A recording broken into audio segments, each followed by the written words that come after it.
Welcome to another edition of Hexnode Live. So after a session, in our previous session, we explored the effects of endpoint security in the education sector. And now we're back with another one that focuses on healthcare. Now, healthcare is constantly evolving, and it's no surprise that they've got one of the fastest digital adoption rates. But as systems get smarter and more information gets passed digitally, the need to secure all this data becomes a very high priority. And that's exactly what we're going to be discussing here at the second edition of Hexnode Live, powering healthcare with endpoint security. So we have a great panel with us today. We've got with us 4 speakers, 4 experts with different niches within the industry who are going to be providing their own perspective on the goings on in the industry. So firstly, I'd like to introduce Kate Hennard. She's a security consultant in healthcare compliance at AWS. Glad to have you here, Kate.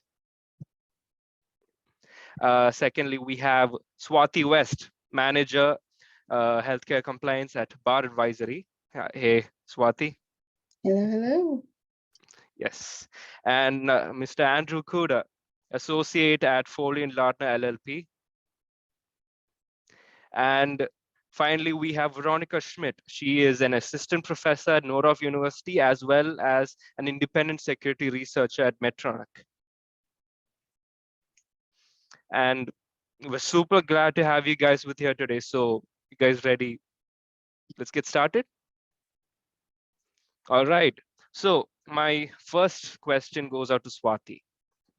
So protecting the privacy of patients and ensuring they feel safe physically, mentally, now even digitally is very important, right? So that means you got to secure the data, you got to maintain the data integrity in information systems in medical devices, smart devices, microprocessors. In the process of maintaining this data integrity, what do you think are the most common yet overlooked or ignored vulnerabilities in these scenarios? Yeah, thank you so much. Such a great question. I think you brought up a great point too. It's indeed very important to not only protect patients' privacy, but also ensure that they physically, mentally, and digitally feel safe. I mean, I want to feel safe, right? Similar to Internet of Things, the Internet of Medical Things, which is the term IoMT that you can alluded to, is just a collection of medical devices and applications that connect with other health IT systems through online computer networks.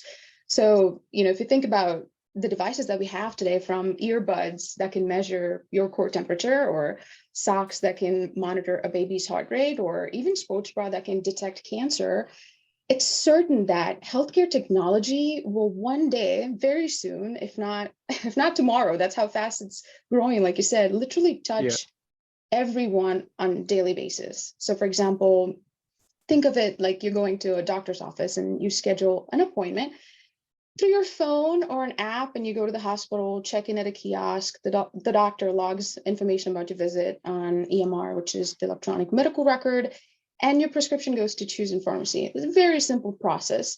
But in the name of providing that quality care, the number of systems that touching our personal health information is several. So different systems and platforms, right? And today, approximately 30% of our world's data volume is being generated just by healthcare industry. I mean, that's a lot. And the connected health device market is expected to reach an estimated $36 billion worldwide by 2023, which is coming up in a month.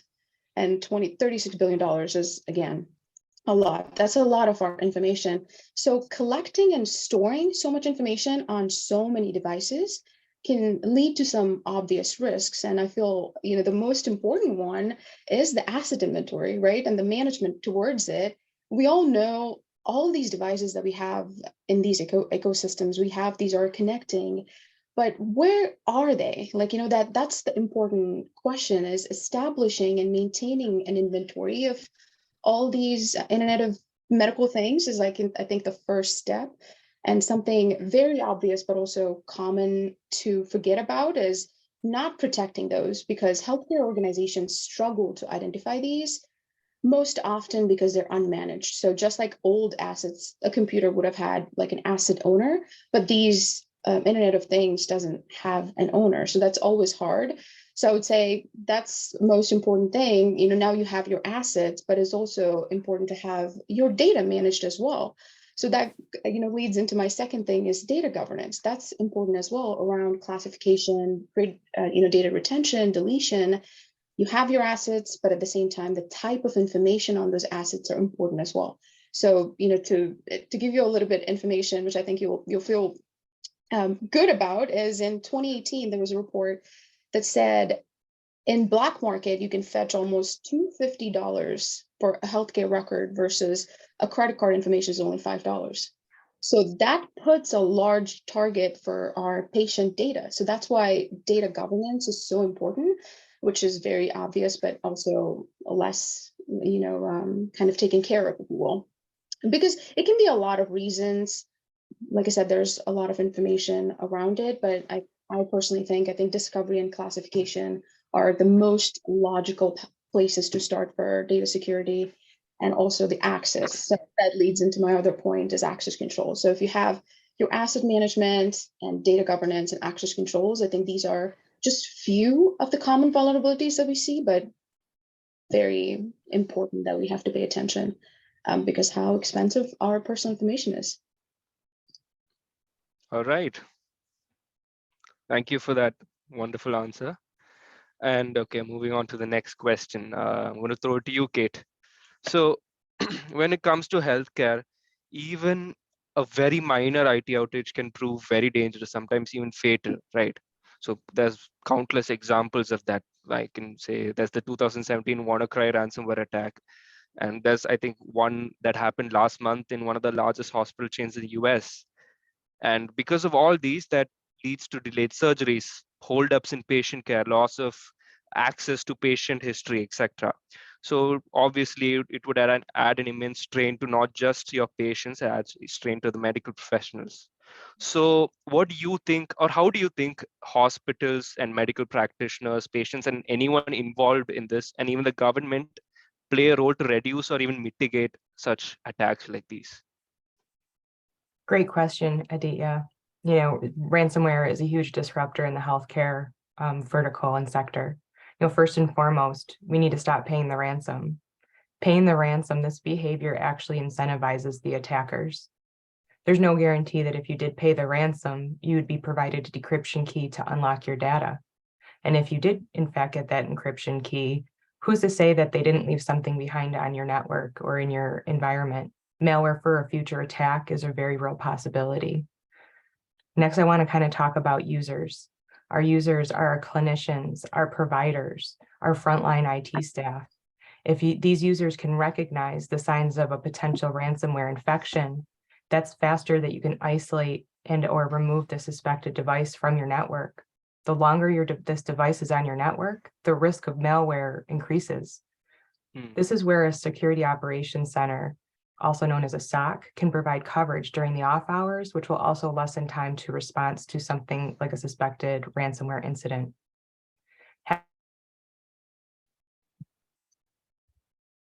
I think we seem to have lost Kate there. Running mock incidents. Yeah, Kate, you still there? Can you hear I'm us? still here. Can you hear me? Yes, I can hear you now. Sorry, that was very minor. Yeah, please continue. Absolutely. So talking about incident response, we want to make sure that we run tabletop exercises and mock incidents. And your incident response process and program should also include a lessons learned at the conclusion of these incidents. You're going to use these lessons learned and the associated next steps to advocate for new funding for new security technology and tools, or to increase your headcount to mature your cybersecurity program. Disaster recovery is another component of mitigating risk from ransomware attack, because it provides you more alternatives than just paying the ransom or having unknown and increased downtimes. You understand what it takes and how long it takes to restore these critical systems. And then I think one of the biggest aspects to get ahead, because again, there are always going to be 0 days, but cyber threat intelligence is a crucial component in a way to get ahead of the game and exchange information with your community. There's multiple ways to get involved with cyber threat intelligence. There's the Security and Infrastructure Security Agency, also known as CISA. They have something called an automated indicator sharing capability, also known as AIS. This enables real-time exchange of cyber threat indicators and defensive measures within that community. Healthcare organizations and providers can also participate and join the Health Information Sharing and Analysis Center, also known as HISAC. This offers threat intelligence and shared best practices from across the healthcare and public health sectors. You can also join InfraGard, which is a partnership between the FBI and members of the private sector for the protection of US critical infrastructure, and healthcare is a US critical infrastructure. You can utilize open source repositories such as Halotaxi. These are intelligence feeds that some hold over 1 million indicators that could be ingested by a security information and event management system, also known as a SEM. And you would correlate these indicators against your logs and known indicators of compromise that you've seen in your own environment. And then lastly, file a complaint with the FBI's Internet Crime Complaint Center, also known as IC3. Every incident of a cybercrime that is reported is reviewed by a trained analyst and forwarded along to the proper authorities for further follow-up. This is important because it helps to protect the community at large and disseminate that information, where then we can share how we're protecting from these 0 days and emerging threats. All right. And I think I see Veronica's raised her hand. I think I was actually going to throw the question to you anyway, because being an independent researcher, you might have come across or you might have researched on situations such as this. So would you give us your perspective on this? I agree with everything that Kate said, but I'm going to bring a slightly different perspective to it. I always feel that we focus very largely on cybersecurity, right? We see breaches as a cybersecurity issue. I'm going to throw it out and say that it is far more than just a cybersecurity issue. A breach and downtime in a hospital is a patient safety issue, which means it's not just our security team or our cyber team that responds to it. And I think one of the things that always strikes me when I read about ransomware and in my experience doing incident response is you ask a hospital who takes care of a patient when the systems are down. The case in Germany that was attributed to ransomware killing its first patient. Well, I disagree with that because I think that the ransom played a part, but the fact that the hospital had no capabilities to function offline is what caused the ultimate death of the patient. So I would say to hospitals, it's absolutely amazing moving towards technology. It's what I as a patient want, but I think we should have a disaster recovery plan. When a natural disaster hits, we don't just call in the fire brigade or just the police. We have a multidisciplinary team that responds to it.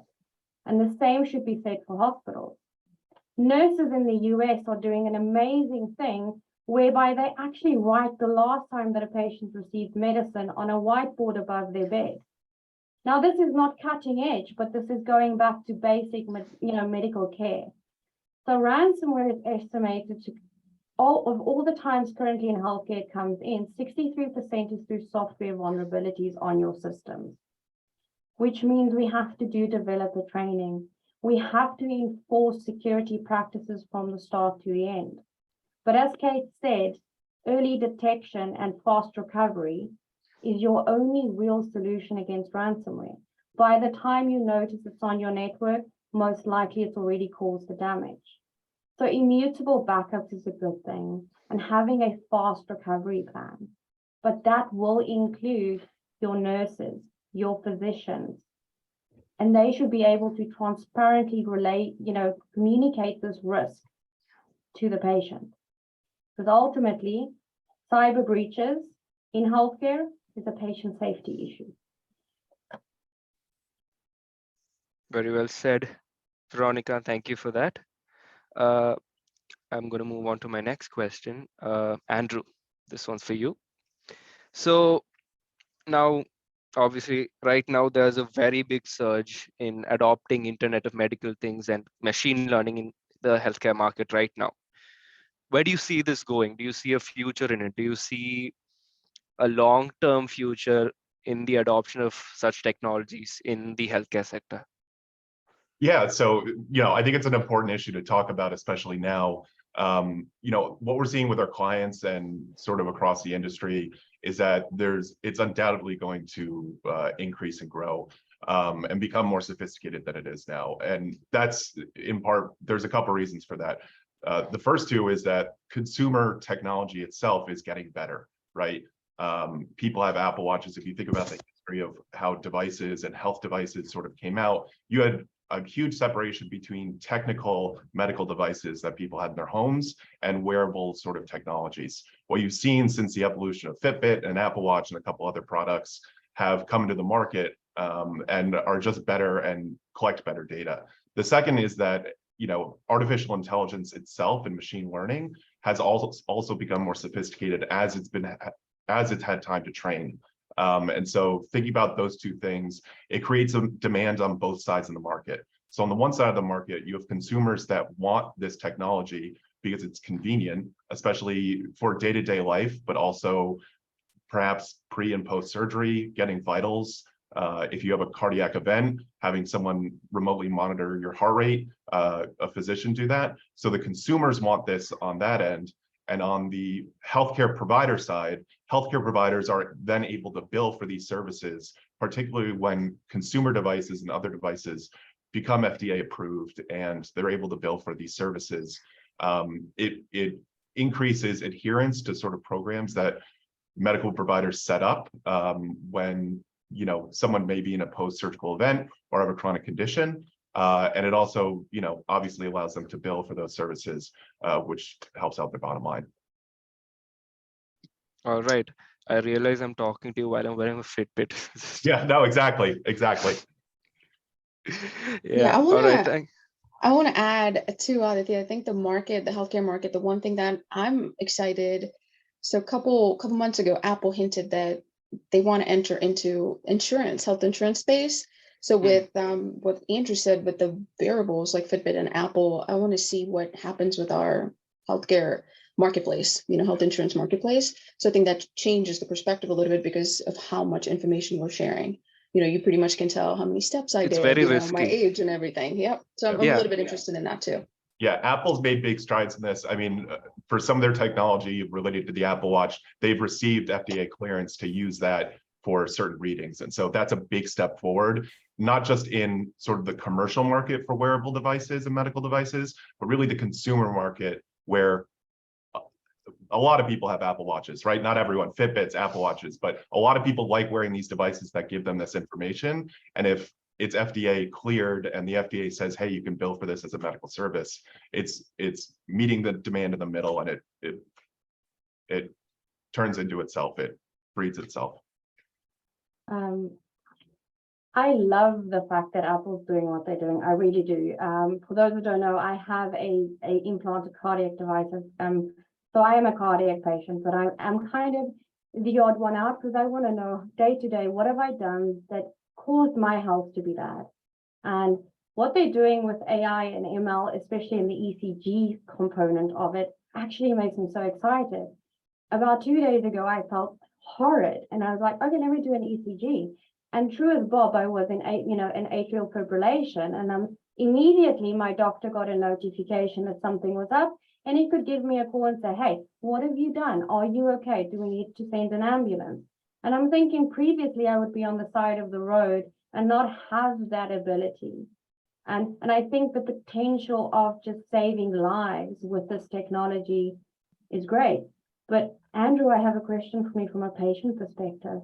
In terms of privacy, this data that Apple's collecting, you know, what are they really doing with it? So I can't speak, you know, for Apple, obviously, but I think that's going to be a big issue, you know, an issue that we're going to have to come to terms with over the next couple of years. And even traditional healthcare institutions are dealing with that now. Obviously, traditional healthcare institutions, you know, have to work through the framework of HIPAA and other state privacy laws in order to determine how they can use their data. But, you know, a company like Apple, or maybe not using Apple as an example, but a similar company, you know, may not tend to use that information as, you know, ethically as the patient might expect. Health data, as was previously mentioned, is incredibly valuable. And on the black market in particular. So you can only imagine what you can do with it on the commercial market. And I've worked on some of those agreements, those data transfer agreements. they're very valuable. And so, understanding, how they're able to sell that data, and one of the biggest uses now being with artificial intelligence for, understanding certain diseases, cancer, certain radiology components. That's what it's being used for, and to provide additional insights. I think the thing that's going to be important is that patients become aware that this is what the data is being used for, and that companies are sort of open about how they're utilizing data, which has been a traditional headache for many companies, particularly social media and big tech companies. But that's going to go into the space of people that are providing physical devices, and people are going to start asking those questions. But it's a great point. Yeah, that kind I of got begs one. the question. Oh, go ahead, Aditya. I was telling that kind of begs the question of where we draw the line, right? I mean, who owns our data at this point? Because we're saying, either doctor, and then we have all these watch, and I mean, where does it go? So what's our rights? So I think that's a good question. It's funny. There was a case, there was a string of lawsuits that people probably remember, companies like 23andMe and people that were sort of getting your genetic data. People didn't read the agreements where it gave you either a perpetual license or gave you the right for them to use your genetic code for research purposes. And all of a sudden, you paid $100 and they got your DNA. Is that a fair exchange, right? And so, which was one of the brilliance of those companies, but it's something, and I believe they've stopped that practice for the most part. But it's a great point. Come on, Andrew, who reads the terms and conditions? We know that. I do. Only few. I love when you brought up terms of conditions, because one of the arguments I've had is everyone, like the manufacturers say, the data is not yours, even though your heart generates it. But I'm like, show me where I opted in. The doctors opt in. I haven't consented to my data, being Probably owned. in the fine print. There's no end user agreement. There's nothing signed. And as far as I know, Andrew, correct me if I'm wrong, those, acceptance of the terms and conditions can't transfer automatically from the doctor to me. I don't believe so. I'm not certain. I think it would. I don't believe so, but I couldn't speak on that certainly. But yeah, that would seem a little odd if that were to occur. All right, so we'll move on to the next question. Back to you, Swati, actually. Now we have, the rate of how medical technology is evolving is like rapid, right? So we've gone from physical records to electronic health records in the cloud. But as a result of that, security vulnerabilities and potential access points have also increased, right? And when you think about the future, there's going to be more devices, there's going to be better technology, maybe even a decentralized system. But can healthcare adapt fast enough to adapt with the change, or can they keep up? Is what I'm trying to say. I don't know if it's a question more of whether healthcare security can keep up with the trend. I think at this point they have to keep up with the trend, right? Because like you said, it's medical device security, I think, in the United States, and for most part, is the biggest security challenge for any healthcare organization. We have so many connected devices around the hospital at once, and it's always been an issue to keep the inventory reliable. So let's take 2022, for example. In healthcare industry so far, in the last 6 months, there's always been a constant stream of ransomware attacks. I'm sure everyone here agrees with so much increase in technology, the complexities and the concern around medical devices and security and safety has been questioned this last year, especially. And healthcare suffered more than 300 breaches just the first 6 months of 2022. That's quite a lot. And it goes back to Veronica's point, ransomware, and all these attacks are happening.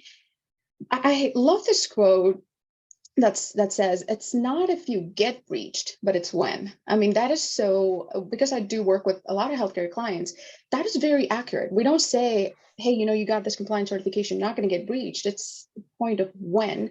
And that goes without saying, healthcare should keep up with these trends because it's one of the industries that affect lives. Like I said, Veronica brought up a great point. I have a story that happened, how this can actually have very fatal consequences. Is one of the hospital recently in Alabama, they had a ransomware and they couldn't perform key tests on the baby because they're going through a ransomware attack. And as a result, the doctor didn't catch that issue and the child died because of that. So if you think about it, these attacks can actually have a direct, impact for our lives.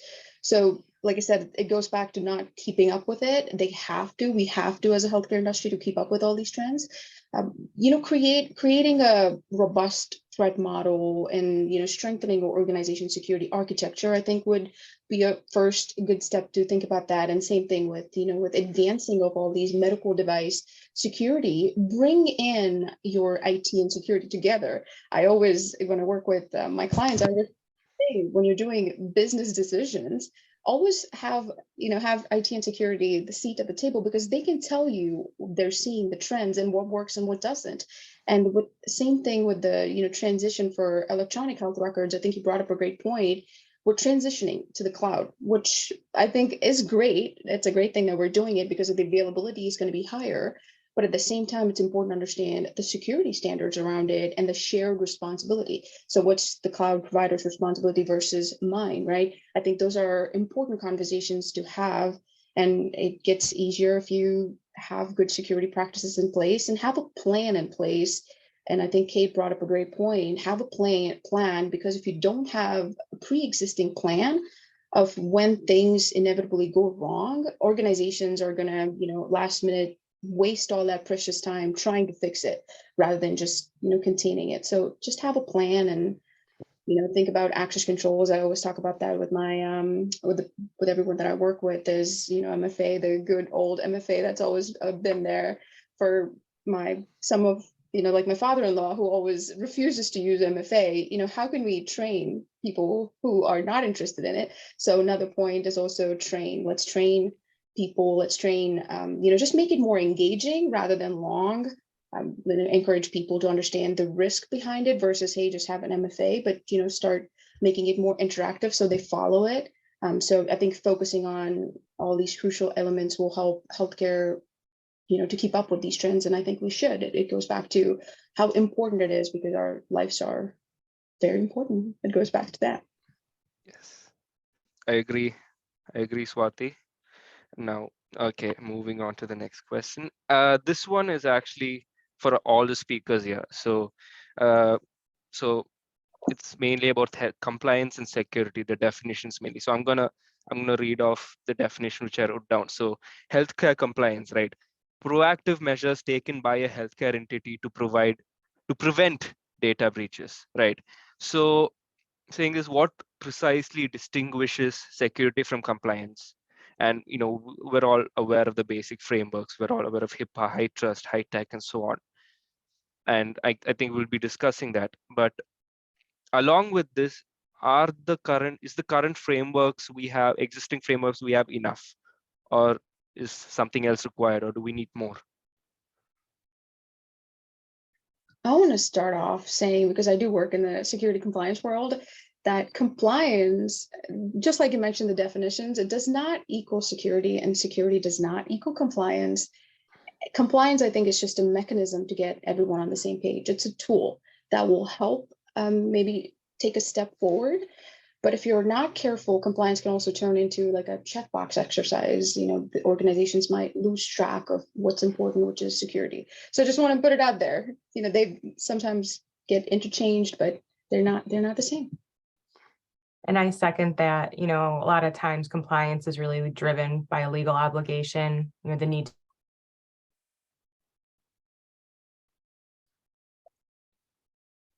to meet or be seen as administrative or overhead. And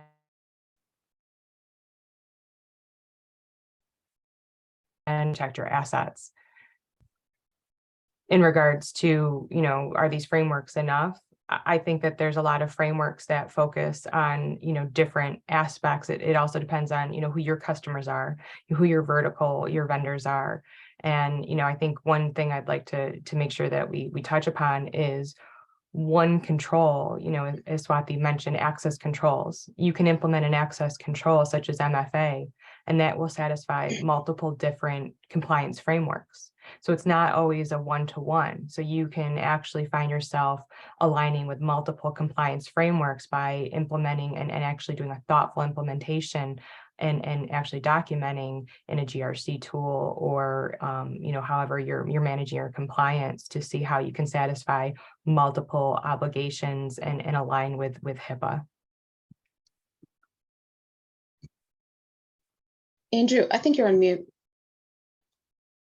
Sorry about that. Yeah, one of the things I've noticed, in addition to a lot of the technical side, the HIPAA security rule is intentionally focused on actual, for the most part, hard rules on actual security compliance. And obviously, many parts of the security rule are addressable, or they give you leeway in how to implement them.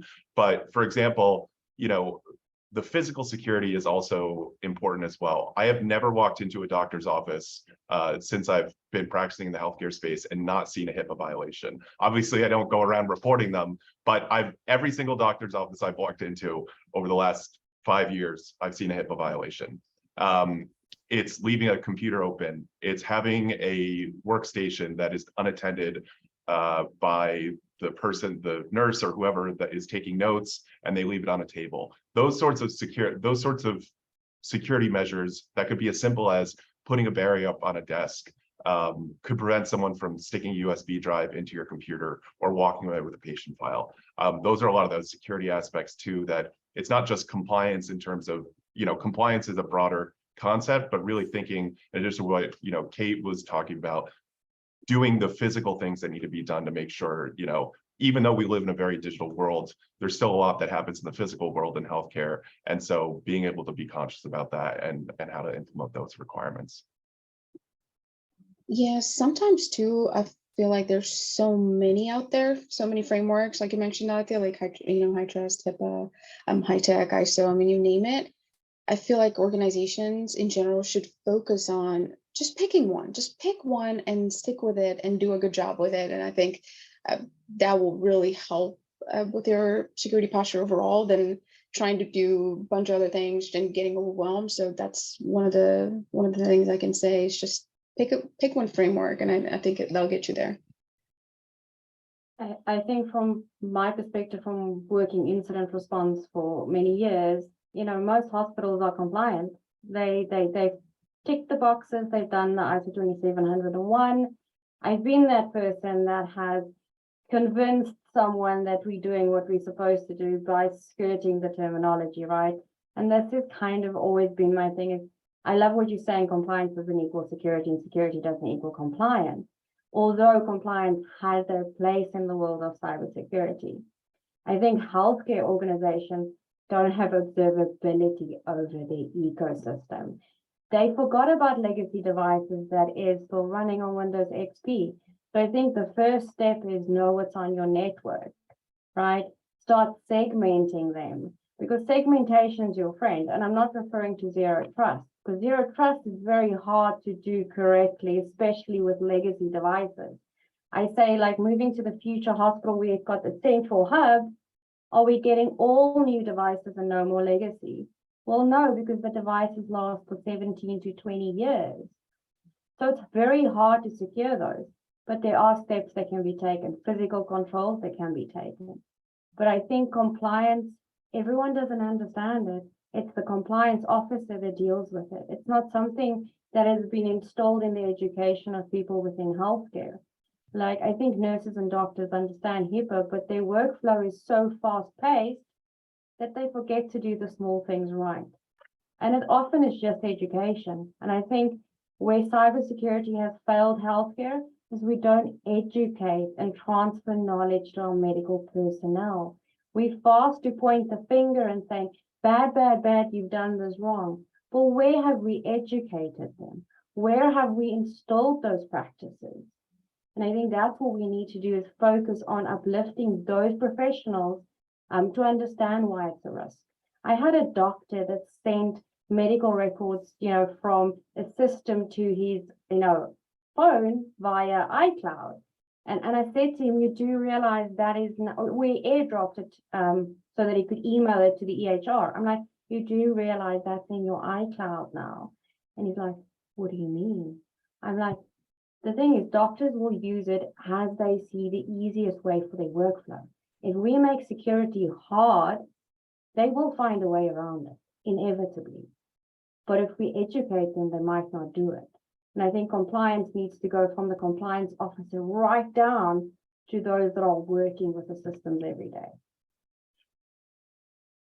Yeah, I think that's a great point, Veronica. I totally agree. I think to change that mindset and improve that security, I think we should have like a culture shift almost, and with that, continuous training, that's an important part. I think that's amazing that you brought up, and be transparent about, hey, we have vulnerabilities, we have issues, we're fixing it, but let's be transparent. I think organizations, especially healthcare, we're in a space where we always worry about the reputational damage and don't talk about it and be transparent about the things that we're facing. So I think being transparent, having that continuous communication and training, doing that culture shift. We're not there yet. We're not like someone else. We're here. Let's get there. These are the steps we're going to take. And I think also celebrating the efforts that are going into, sometimes the security and compliance teams, you can do all the work you can with HIPAAs and high trusts and all these compliance frameworks, but no one really hears about it. Oh, you got an internal audit done. Oh, that's great. I think you have to have communication about it. Hey, we know this is a milestone for us. We did good. Let's get to, a different milestone next year. So having the continuous communication and doing that culture shift will really help the healthcare industry, I feel like.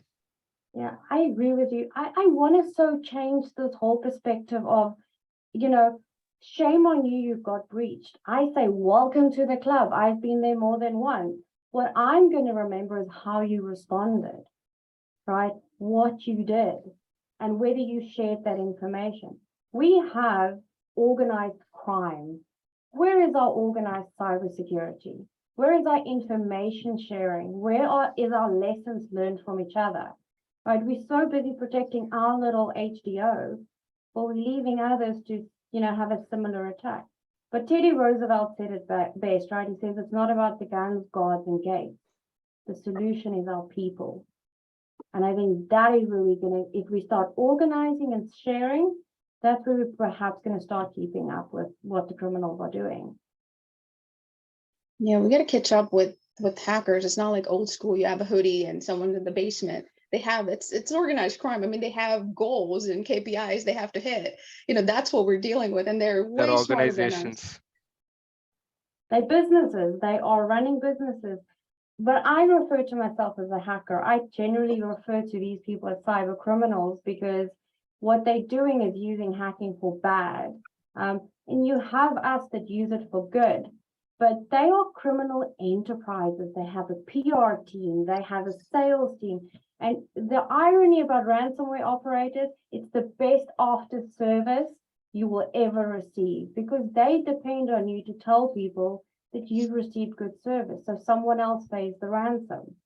So it is an enterprise that we are fighting and a very smart one at it. So we should be smarter and more organized to get ahead of it. All right. Now I'm gonna throw the next one to Kate. Actually, this is another thing HIPAA related. So I'm going to throw a stat at you. So there's research by HIPAA that said that 60% of healthcare industry data breaches involve phishing and or other email attacks, right? So what do you think an IT team can do to play down risks such as this? Because this is basic stuff, right? What do you think? Absolutely. So, phishing is ultimately social engineering. Is it a social-based attack? And social. Did anyone else lose Kate, or is it just me? Kate, you're cutting in and out. Hey Kate, we're actually you can. Thank you. Yes. So yeah, to click a link in an email, right? There's a goal, there's an intention. We're talking about social engineering. A few of us have kind of touched upon security awareness training.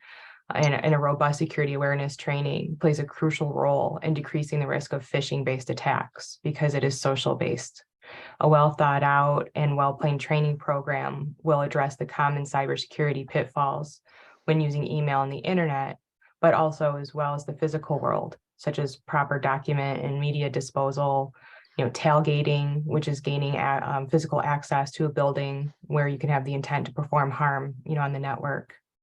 Another key component to consider, again, we talked about incident response playbooks and tabletop exercises.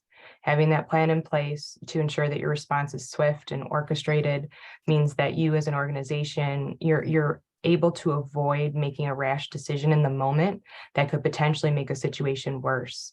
These are dress rehearsals for an incident. And the more practice a team has at responding to the incident, the more likely they will respond faster each time. And these actions become second nature. Healthcare, hospitals, healthcare organizations have downtime procedures, big binders sitting at the nurses' stations. They're documented, they're required reading. And this is to ensure patient care is not impacted during an unforeseen event. These incident response plans and playbooks provide the same guidance and support to the organization during an unforeseen cyber-related event. And then there's the defense in depth approach. Email firewall. Again, email is how phishing attacks, for the most part, make their way into your organization, into your network, utilizing a web proxy or a web filter. For both of those technologies, most vendors provide a managed list by the vendor of a deny list and category filters. In addition to leveraging what's provided, maintain your own custom list that contains indication of compromise from intelligence feeds, which we touched upon earlier, talking about ransomware, and then actual examples that you see in your own environment. We also previously talked about backup and restore. Again, critical when we're talking about recovering a system. It could be one endpoint or it could be all of your servers. And then vulnerability management. We're all familiar in this industry of, Patch Tuesday and Update Tuesday. And, my advice would be, don't just focus on the critical CVEs, which are common vulnerabilities and exposures, but you should be looking at all of the CVEs that are released to prioritize those vulnerabilities based on the exploitability and then the threat likelihood of occurring in your organization based on what's in your ecosystem. Having a defined patch policy and a schedule for accountability, and then again, getting buy-in all the way from our clinicians to, system owners, that sets you up for success to mitigate the risk related to a phishing attack, but also, reduce the likelihood. All right. So thank you. Thank you, Kate. So I'm going to pass on the next one to Andrew. I think this one's a little up your alley, Andrew. So how can we create a security culture, like now in the present world after post-pandemic, right? How can we create a security culture in this 2022 or 2023? How relevant is the Healthcare Cybersecurity Act that just came? Yeah, so the Healthcare Cybersecurity Act, essentially, it's a law, and it has not.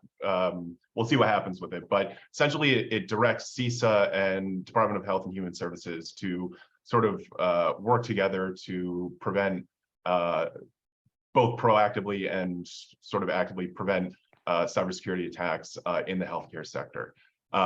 We'll see what happens with it and what actually becomes implemented.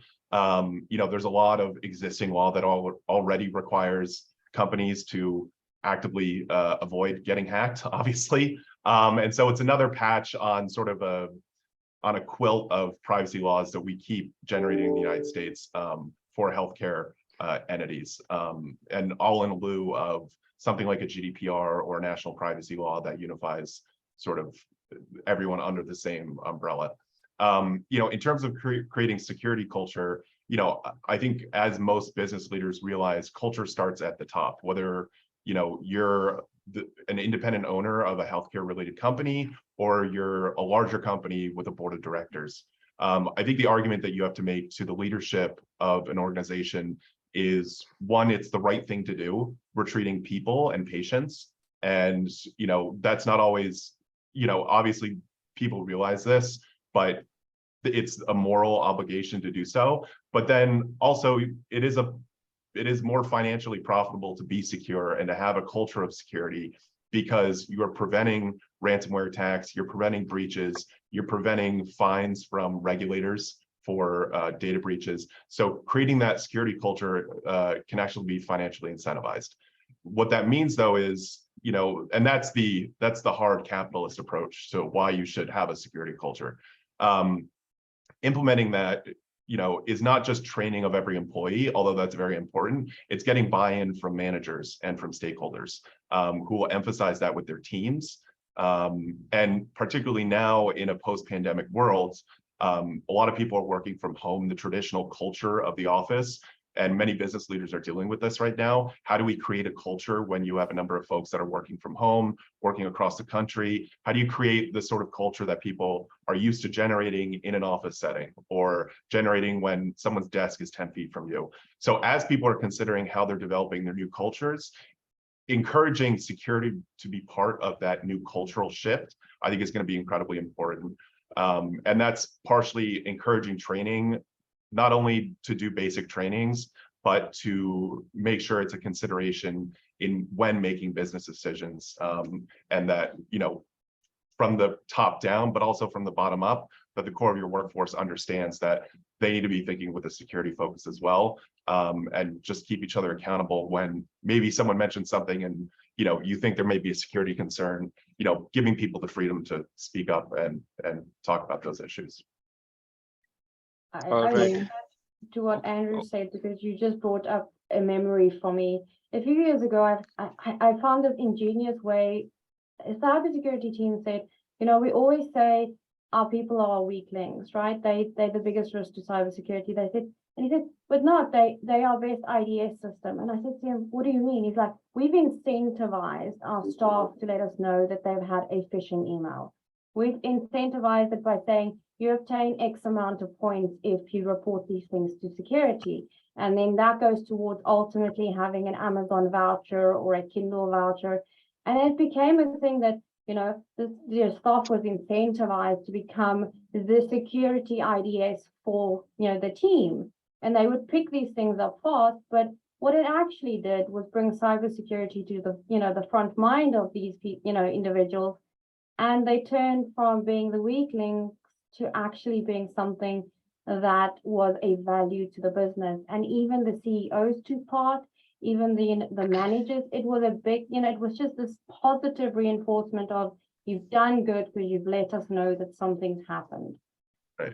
Yeah, and I that's a great point. And I like that sort of that seeing people as sort of being assets in that security instead of being the weak link, because that sort of narrative is sort of perpetuated and has some truth to it, but is perpetuated, as the only narrative. I think the other thing too is when you create a security culture, if you're the sort of company, the sort of entity that creates, products or gives advice, making sure if you have a security culture within your workforce, they will create better products and provide better services that start from a security standpoint. And then, it doesn't have to be the baseline, but starts with keeps security in mind, so that as a product is being designed or device is given, you don't have to come in after something's happened and say, oh, well, we should have thought of that when we, designed the product itself. So having that culture, having that be top of mind for folks is really important.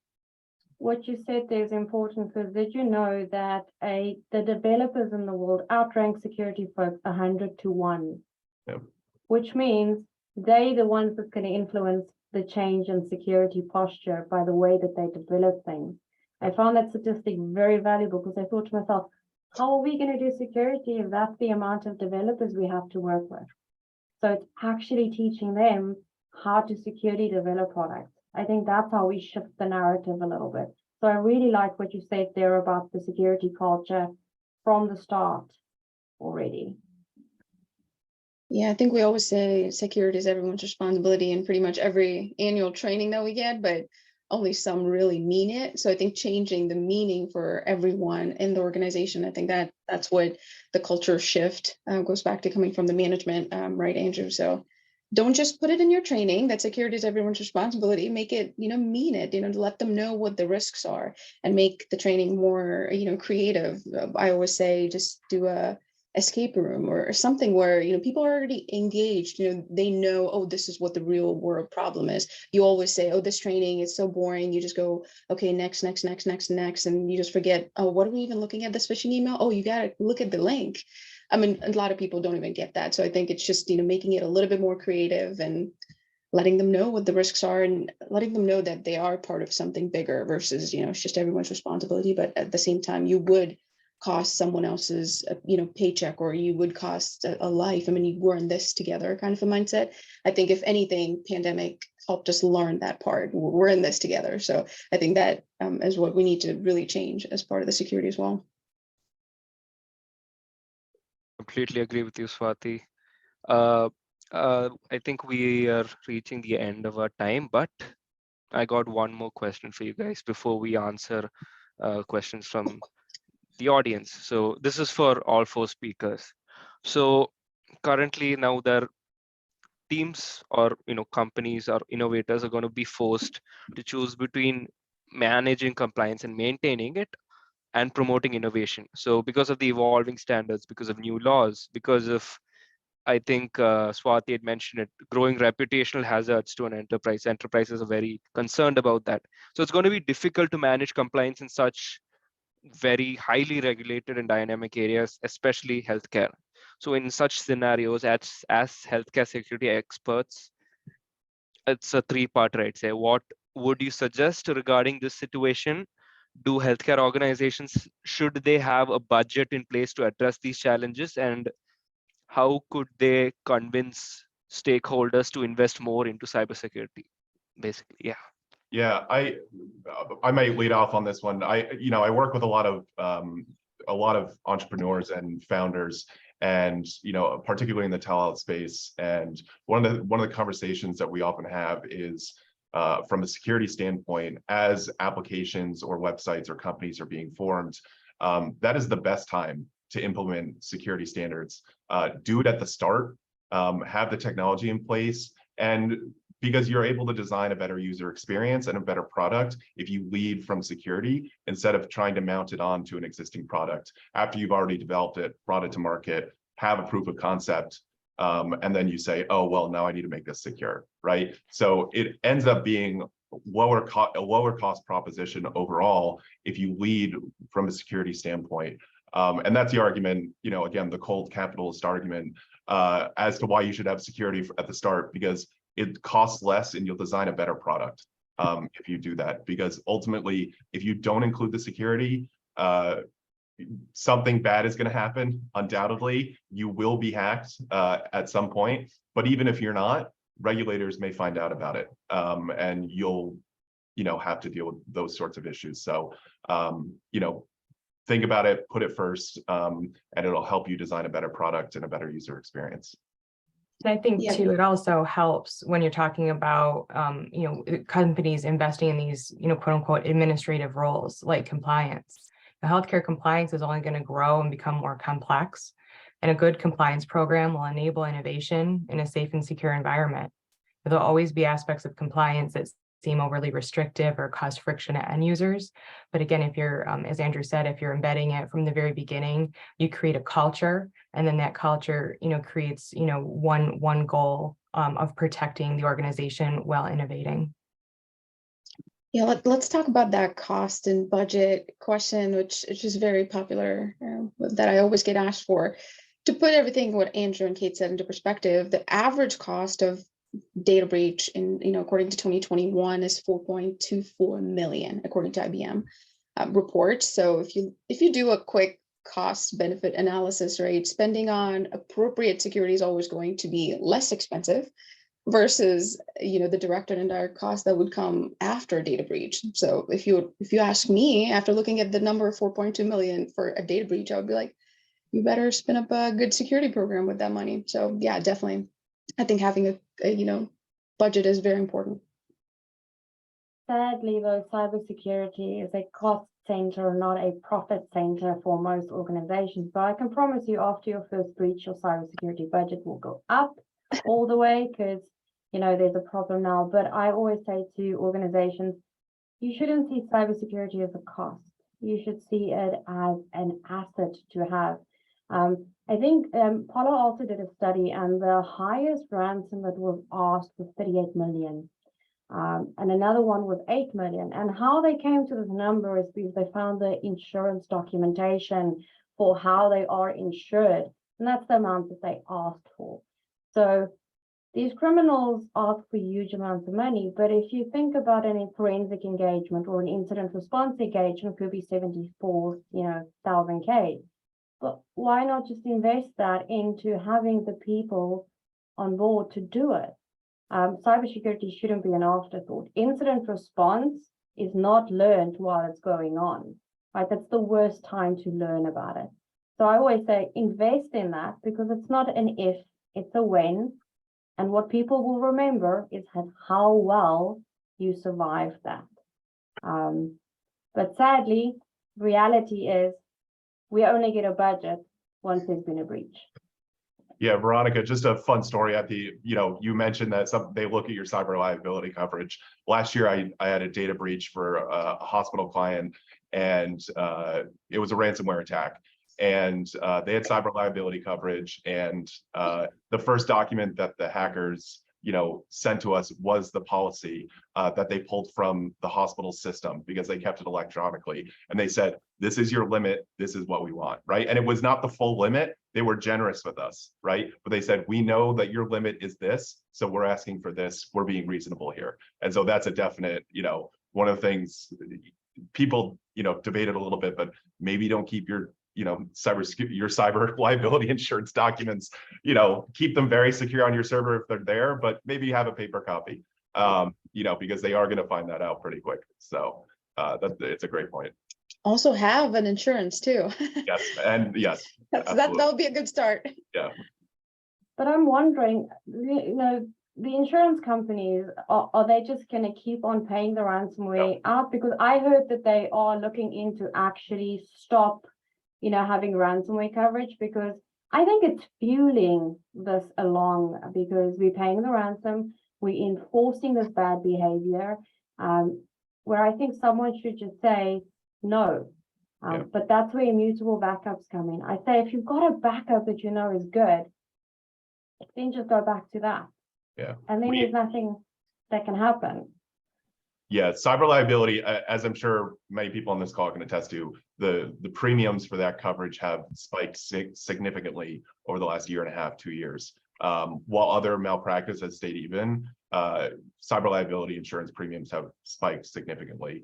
Additionally, cyber liability insurers are fighting back. Even if a hospital says they want to pay, or an entity says they want to pay, the insurer may say, well, let's send in our own team. And I've had that experience as well, where they send in their negotiators to get a lower ransom because they don't want to pay the full amount. And so, yeah, it's a great point. The free ride for people that are sort of hacking these systems is not going to last forever. And it's probably, it's going to lead to some consequences on both sides.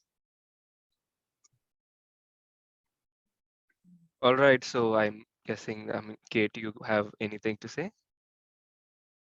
No, I think we've kind of covered it. I think it's, being educated, and again, focusing on all of the best practices that we've covered, so that, your CISO, your leadership can advocate, for all of the tools, the proper coverage, the proper staff, headcount. It's so much easier to do in a well thought out manner as opposed to in the middle of an incident. So, I hope that we've given some, good places to start to, light the spark for, getting more involved with your cybersecurity and compliance program growth. All right, so great answers, everyone. Thank you for that. And unfortunately, as much as I'd like to continue the session, we feel like there's a lot more information we can unpack from you guys. We've kind of exhausted our time limit, but I'd like to thank all of you. I'd like to thank all of you, Kate, Swati, Andrew, Veronica, all such a wonderful session. Loads of information just from you guys. Thank you so much. Thank you for taking the time to join us and discuss on topics which we really need to be talking about more. So thank you. And yeah, so that concludes our panel session, and thank you. And I hope you have a great day. Thank you so much, Alex. Don't forget your Thank you, training. Dia. Take care. Yes. Thank you. Have a good one. Take care. Yes.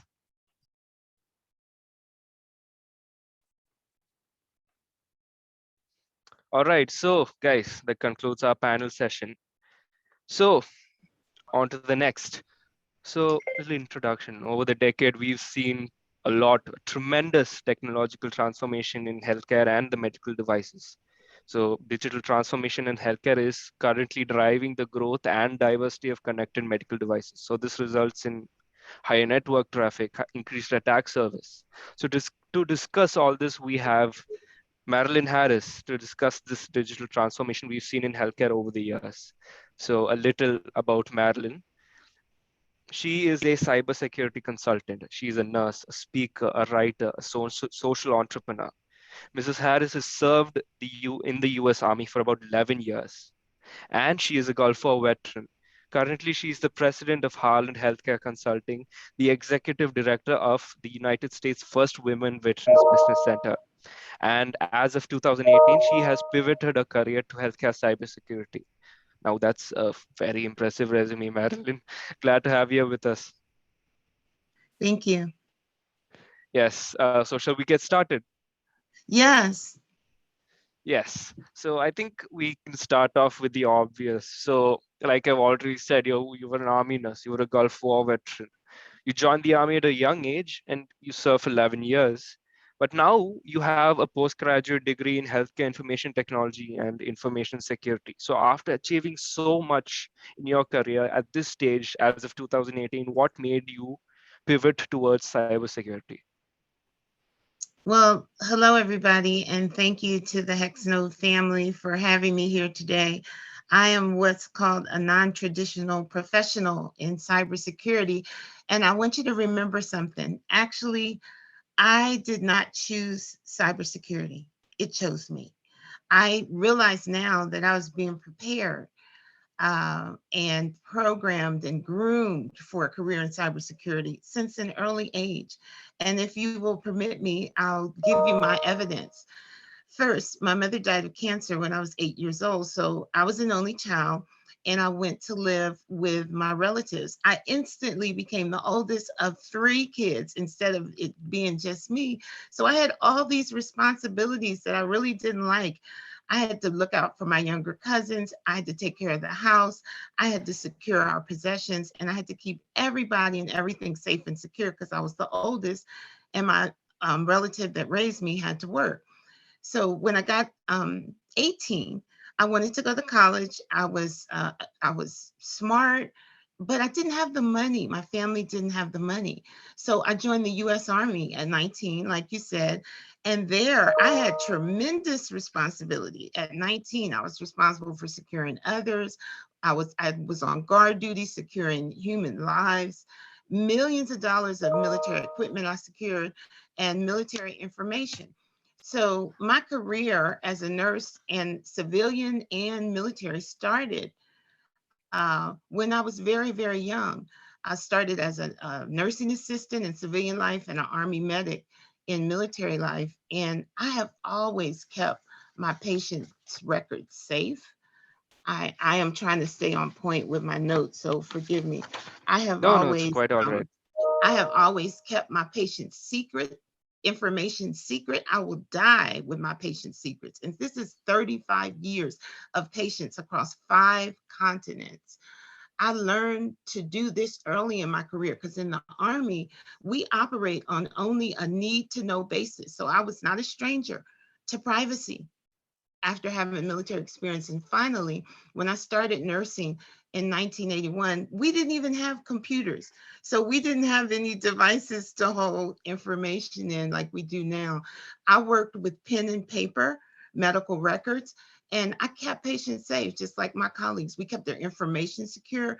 We kept their personal business private. We did this with pen and paper records. The EHR came later, and we were already versed in keeping people, equipment, and information secure and private. And so we just have to learn as nurses, if we're going to be in cybersecurity, and we are, we have to learn the ecosystem, the industry, the terminology. And to close the answer to this question out, I wasn't looking for cybersecurity. I was being prepared for it the entire time since I was 8. And nurses like me, because we're smart and we love to learn, and we have abundant skills and value we bring to cyber, are the new face, healthcare professionals, the new face of cybersecurity. We're coming to help. Wonderful. Thank you for that. All right, so I'll move on to my next one. All right, so you've been working as a nurse for the past 25 years, right? So Yes. the hospital environment when you started your career and what it is right now is completely different. So, I mean, Completely. today, completely. So hospitals have been digitalized. We have medical equipment, we have patient data, virtual consultation, we have all that. But when you compare A and B, it's completely different, right? But you've seen the slow transition from A to B. You've been on that journey. So what are the most evident changes you've seen and experienced throughout those years of just digital transformation? Well, we had our own ecosystem and operations before technology invaded our industry. We had a hierarchy. The doctor was at the top of the hierarchy, and then everyone else was below. And we saw medical device companies, we saw the insurance companies, we saw the drug companies take bigger chunks of the traditional leadership that we were used to, take chunks out, and we saw other people coming in the boardroom.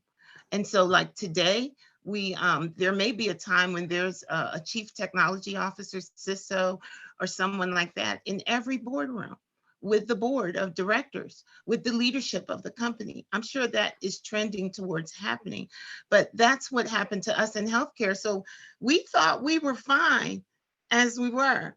And then as time rolled on, we got HIPAA, which made sense. It still makes sense.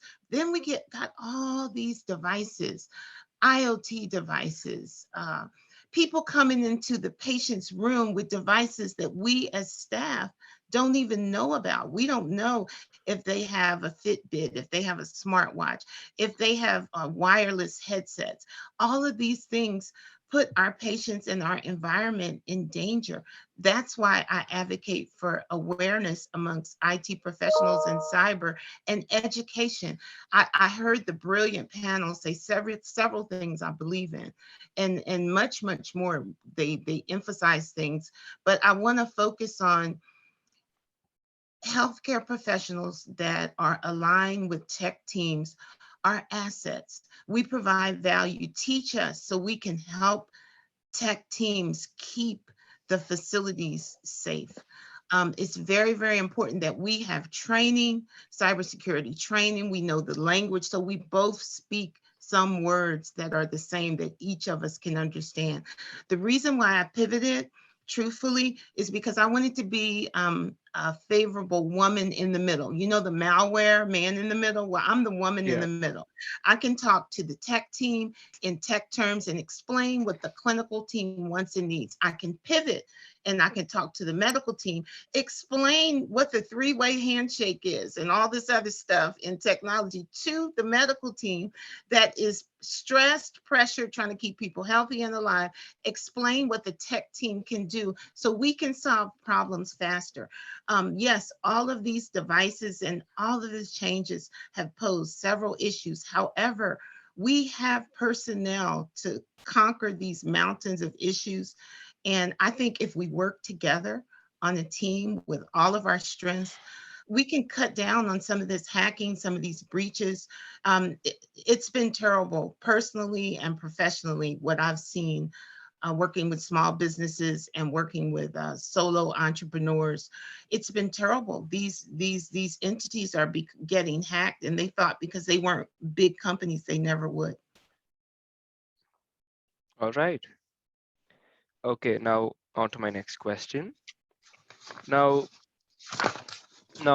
again, you got technological advancements like Internet of Things, artificial intelligence. They've shown some immense growth and advancement in healthcare and in medicine. So how has this advancement in technology affected the security aspects? Because as with the rise of technology, there's the rise in with new solutions, there's new problems, unfortunately. So what are some of these challenges you've come across and that has come along with this digitalization?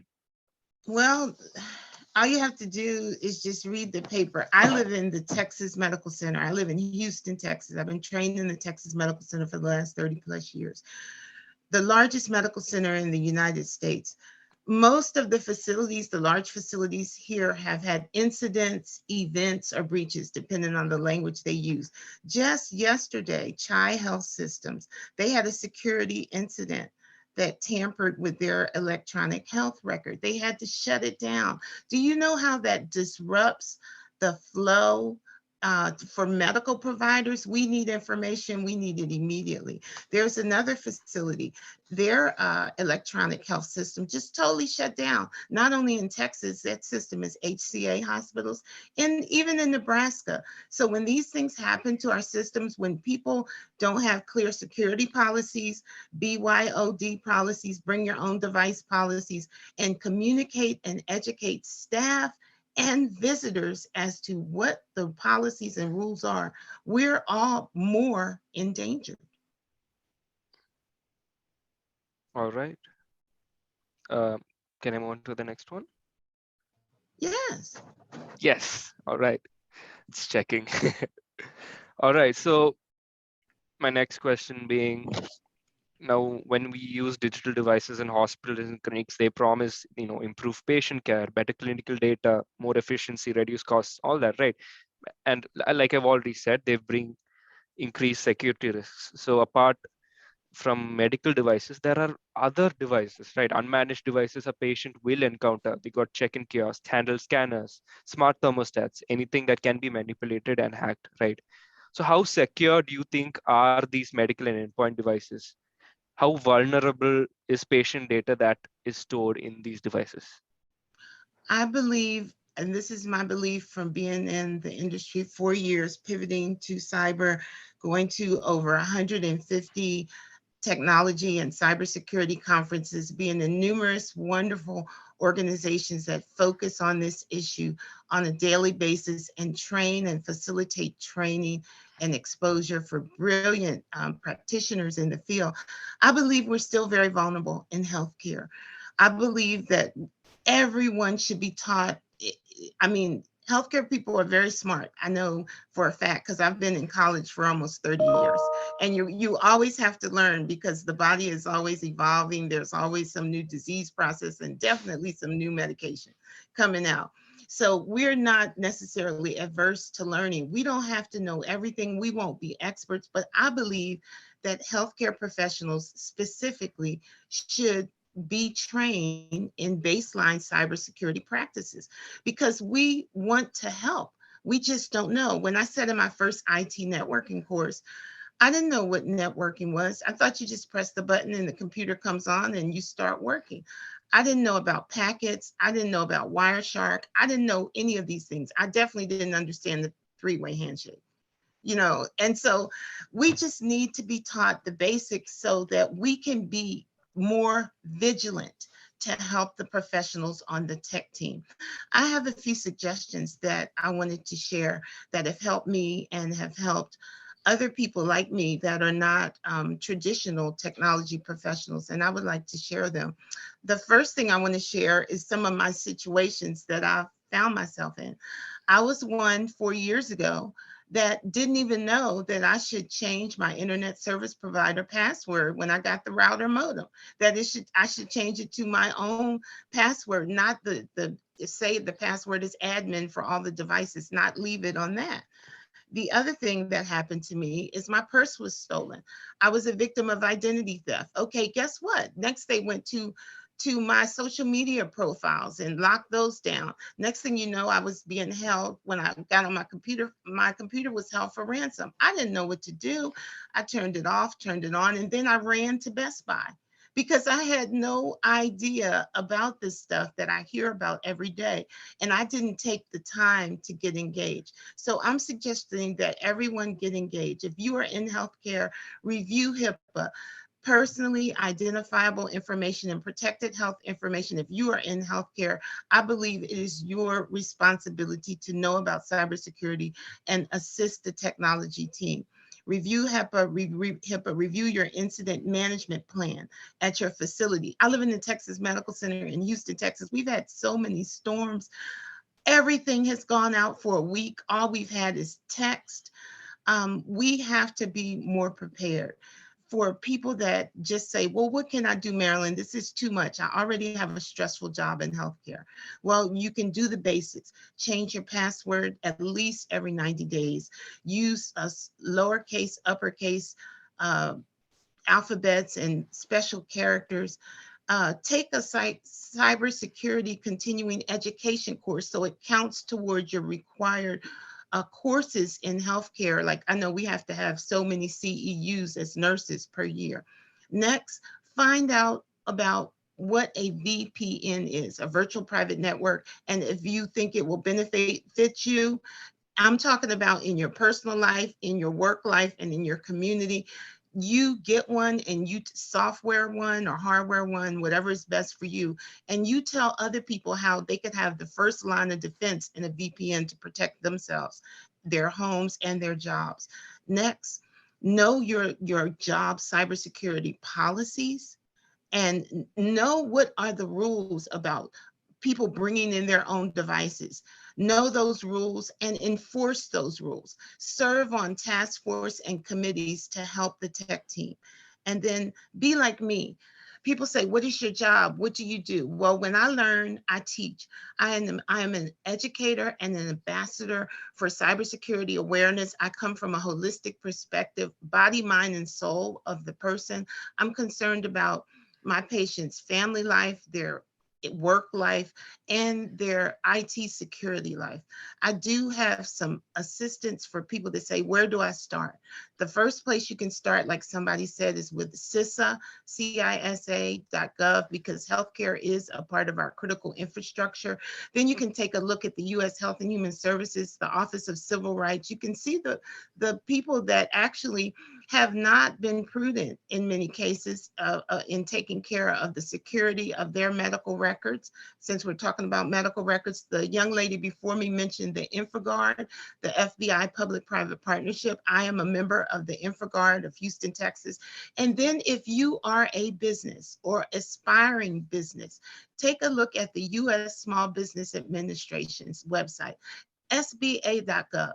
They know that cybersecurity is important, especially for small businesses as well as medium-sized and large-sized businesses. They have a section on cybersecurity to help you. All this information is free. And finally, an organization I'm a member of, it's called ISC Squared. If you want to take a step further and be certified in cybersecurity, they're trying to get 1 million human beings certified in cybersecurity. And guess what? The training is free and the voucher to take the exam is free. I'm cybersecurity certified. I'm proud. I'm here to help every patient and family that I touch, military or civilian. And I hope that something I've said through my experience of sitting in class for the last 4 years, in some cases with 19-year-olds, which is very painful to sit amongst those conversations because I'm a bit older than 19, but it is a worthwhile process for any non-traditional tech person that is a professional to endeavor cybersecurity to solve problems that are national. I look at it, my final statement, I look at my service in cybersecurity as continuing my service to America after I left the military. I know it's valuable and I'm very proud of all those that do. Thank you. And you should be proud. And we got another next question. I'm gonna throw, I'm sorry. I just love your answers, by the way, just love your answers. Yeah, going to go on to the next question. So I'm going to throw some numbers at you. So, okay. So according to a Forrester consulting study, right, 63% of healthcare delivery organizations have experienced a security incident relating to unmanaged IoT devices, right? So the HIPAA Journal recently reported 50 million records they were compromised in healthcare data breaches in 2021. So why do you think there is an increased attack against healthcare organizations? So what are the adverse impacts of a potential cyber attack for a healthcare organization as well as for a patient. I am so glad you said that. Money. Money. People want Of course. the money. People want the money. And, you know, and the interesting thing to me as first a healthcare professional is I hear a lot of brilliant people in cyber say, oh, the hackers won't hack healthcare. I don't believe that. I think they will. Look at the numbers. Look at the numbers that were quoted by the former panel. They will hack healthcare. They will start hacking it more. If they can get insurance money, they'll get that. If they can get identities and info to sell on the dark web, they'll get that. As long as there's money, there's incentive. And what was the second part of the question? What are the impacts or like a negative impact of such potential cyber attacks? Well, the negative impact, just like I heard one of the panelists talk about, when there's a delay, you don't have the electronic health record, you don't have physical record to run to see what the patient's medical history or disease process history, or in my case, I'm a mental health nurse provider, mental health history is, then you could potentially kill somebody, that person could die. You may do something or not do something that can cause harm to human beings. And we don't seek to do that. I like to think of myself as now with my cybersecurity training, a human router and firewall. I am a human router and firewall. I know how to route people and packets, and I know how to deny and accept. People that I think are malicious, they may be hiding malware behind them, trying to come in the door and tailgate with them. I have learned a lot in security, and I am grateful for this industry allowing someone like me to come in and partner with you. The ramifications, if we don't take this more seriously, are they're just too horrific to think about. How many people we could lose. Look at what's happening now in society. The RSV virus is filling up emergency rooms with pediatrics and children around the country. So what if these healthcare providers in these facilities can't get the electronic medical records of these children? How are they going to know what their health history is? How are they going to adequately treat them? There's potential for all kind of harm in those situations, and that's with children only. All right. So, Madeline, I have one more question for you. Okay, you have a lot of questions. Yeah, this is the last one, I swear. I'll let you go after this.